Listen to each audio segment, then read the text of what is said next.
EV सब engineer के लिए मैकेनिकल इंजीनियरिंग से लेके टॉप 10 प्लस एमसीक्यू क्वेश्चन। इसका पहला क्वेश्चन है, X refs is used in AutoCAD 2। AutoCAD में एक्स रेप्स का उपयोग निम्न के लिए किया जाता है। किसके लिए किया जाता है? इसका आंसर है, इसका करेक्ट आंसर है, insert any drawing file as an external reference in the current drawing. वर्तमान ड्राइंग में बाहरी संदर्भ के रूप में किसी भी ड्राइंग फाइल को सम्मिलित करने के लिए। इसमें ड्राइंग फाइल जो होता है उसका बाहरी रेफरेंस के लिए करंट फाइल को इंसर्ट करने के लिए एक्स रिप्स का इस्तेमाल किया जाता है ऑटोकैड। डिस्क्रिप्शन है इसमें, X refs is used in AutoCAD to insert any drawing file as an external reference in the current file. Insert करने के लिए किया, एक्सरेप्स का यूज ऑटोकैड में किया जाता है किसी भी ड्राइंग फाइल को इंसर्ट करने के लिए जिसमें एक्सटर्नल रेफरेंस का इस्तेमाल हो करंट ड्राइंग के लिए। नेक्स्ट क्वेश्चन है, sieve number is the range of for very fine grain in grinding wheel. इसका आंसर हो जाएगा 220 टू 600। पीसने वाले पहिए में बहुत ही बारीक चूर्ण के लिए सीव नंबर की सीमा होती है 220 से 600। सीव नंबर जो होता है रेंज ग्राइंडिंग के लिए, सबसे ज्यादा ग्राइंडिंग अगर करना है अधिक मात्रा में, ज्यादा बारीकी पीसना है तो उसके लिए हमारे पास 220 से 600 की रेंज होती है। डिस्क्रिप्शन है, sieve number is the range of 220 to 600 for very fine grain in grinding machine. Grinding machine के द्वारा अगर सीव नंबर की जो रेंज होती है 220 टू 600 वेरी फाइन ग्रेन करने के लिए, अधिकतम ज्यादा बारीक पीसने के लिए 220 से 600 की रेंज होती है। और 30 to 60 is the correct range for grain number of the grinding wheel for medium grain. अगर मीडियम ग्रेन हो, करेक्ट रेंज जो होती है इसकी ग्राइंडिंग करने की 30 टू 60 होती है इसकी रेंज। नेक्स्ट क्वेश्चन है, a gating ratio of A B C, what does A signifies. एक gating ratio A B C है, ए का मतलब क्या है? इसका आंसर हो जाएगा स्प्रू क्षेत्र, जिसका मतलब स्प्रू एरिया कहलाता है। ए का मतलब होता है sprue area. The term gating ratio is used to describe the relative cross-sectional area of the components of the gating system. Getting system में इसका एक गेटिंग रेशियो होता है जो कि रिलेटिव क्रॉस सेक्शन एरिया के लिए इसका इस्तेमाल होता है। तो इसके लिए हमारे पास इसका आंसर हो जाएगा स्प्रू एरिया। स्प्रू एरिया में जो हम देखते हैं इसमें हमारे पास इस टाइप का होता है, it is defined as the ratio of the, इस रेशियो को हम इस तरीके से डिफाइन कर सकते हैं। स्प्रू एरिया को हम एएस से डिनोट करते हैं, and the total runner area को हम एआर से डिनोट करते हैं, and the total gate area को एजी से डिनोट करते हैं। एएस का मतलब होता है स्प्रू एरिया, एआर का मतलब होता है रनर एरिया, एंड एजी का मतलब होता है गेट एरिया। तो गेटिंग रेशियो जो होता है वो होता है स्प्रू एरिया, फिर रनर एरिया, फिर रेशियो गेट एरिया। ए जो आता है वो स्प्रू एरिया में आता है, और बी जो होता है वो रनर एरिया में आता है, और सी जो होता है गेट एरिया में आता है। तो ए का मतलब होता है स्प्रू एरिया, बी का मतलब होता है रनर एरिया, और सी का मतलब होता है गेट एरिया। तो हम गेटिंग रेशियो जब पढ़ते हैं तो गेटिंग रेशियो का A ratio B ratio C होता है, जिसमें ए का मतलब होता है स्प्रू एरिया, बी का मतलब होता है रनर एरिया, एंड सी का मतलब होता है गेट एरिया। नेक्स्ट क्वेश्चन है, TTT is also known as, TTT को किसके रूप में जाना जाता है? इसका आंसर आइसोथर्मल ट्रांसफॉर्मेशन के फॉर्म में। TTT is also known as isothermal transformation. TTT को आइसोथर्मल ट्रांसफॉर्मेशन के रूप में जाना जाता है। इसको हम हिंदी में बोलते हैं आइसोथर्मल परिवर्तन के रूप में जाना जाता है। इसको डिस्क्रिप्शन देखेंगे अगर, तो TTT diagram stands for time temperature transformation diagram. TTT diagram का मतलब होता है time temperature transformation diagram. It is also called isothermal transformation diagram. इसको हम आइसोथर्मल ट्रांसफॉर्मेशन डायग्राम को कहते हैं। इसकी डेफिनेशन है, TTT diagrams gives the kinetics of isothermal transformation. इस डायग्राम में, टीटीटी डायग्राम में आइसोथर्मल ट्रांसफॉर्मेशन का काइनेटिक एनर्जी होता है इसके द्वारा। नेक्स्ट क्वेश्चन है, a car starts from rest and accelerates uniformly to a speed of 72 km per hour over 500 metre. ये एक न्यूमेरिकल दिया हुआ, इस क्वेश्चन में दिया हुआ एक कार है जो कि एक रेस्ट पोजीशन से स्टार्ट की जा रही है, जिसका एक्सेलरेशन पॉइंट भी है। इसकी स्पीड जो है 72 किलोमीटर पर हावर है, एंड 500 मीटर की दूरी के लिए। If a further acceleration raised the speed to 90 kilometre per hour in 10 second, जो इसका स्पीड एक्सलेशन होती है वो 90 किलोमीटर पे, अगर हम इसके लिए देखें तो 10 सेकंड का टाइम लगता है इसके लिए।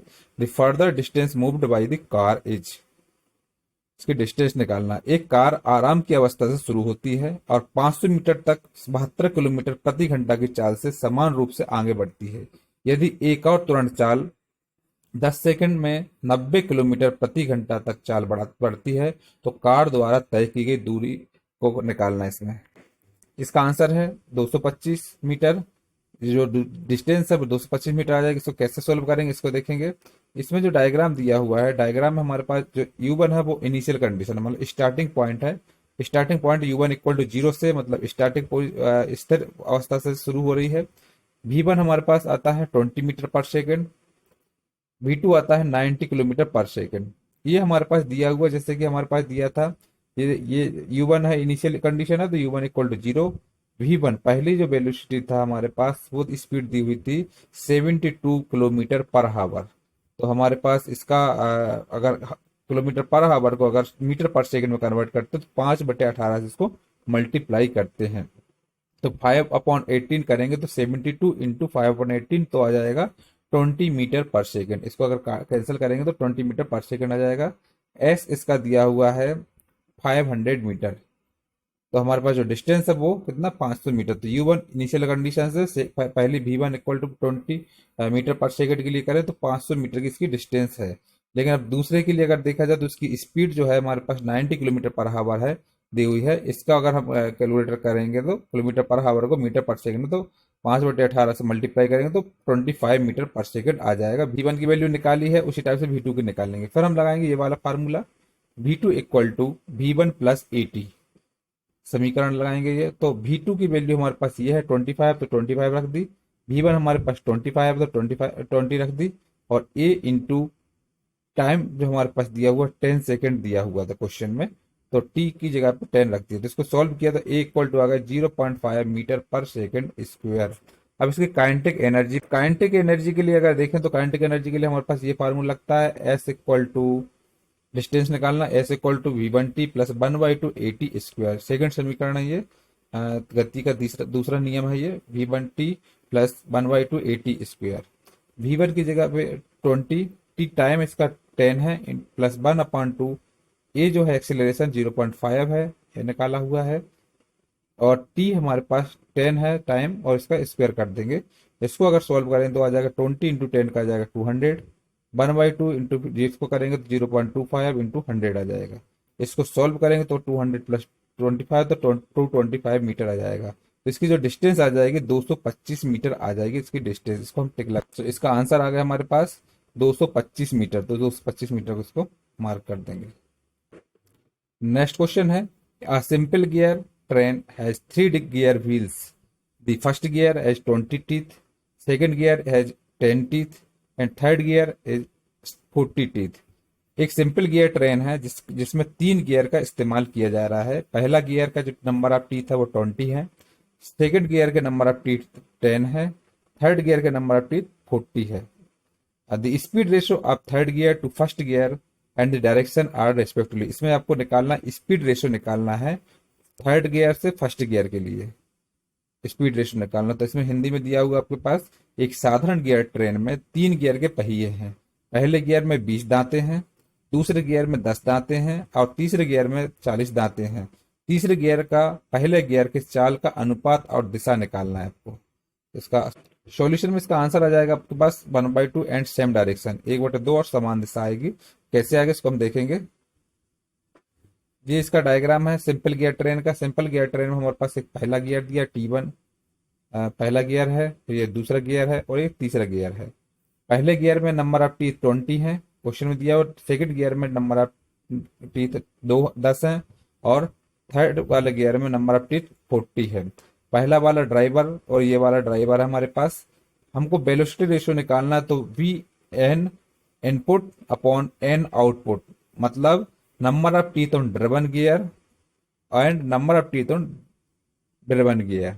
ये हमारे पास निकालना है ड्रिवन गियर के। तो हमारे पास आ जाएगा T1 अपॉन T2, दोनों फर्स्ट और लास्ट के लिए निकालेंगे तो VR equal to V input upon V output. तो इनपुट हमारे पास है और आउटपुट है, तो T1/T3 कहलाएगा। पहला जो गियर है वो इनपुट है, तीसरा है हमारे पास आउटपुट। तो T1/T3 आ जाएगा। T1 हमारे फर्स्ट वाले गियर का नंबर ऑफ टीथ 20 दिए थे, थर्ड के नंबर ऑफ टीथ 40 दिया, तो इसको सॉल्व करेंगे तो 1/2 आ जाएगा। एंड डायरेक्शन निकालेंगे, ये तो हमारे पास आ जाएगा वेलोसिटी रेशो।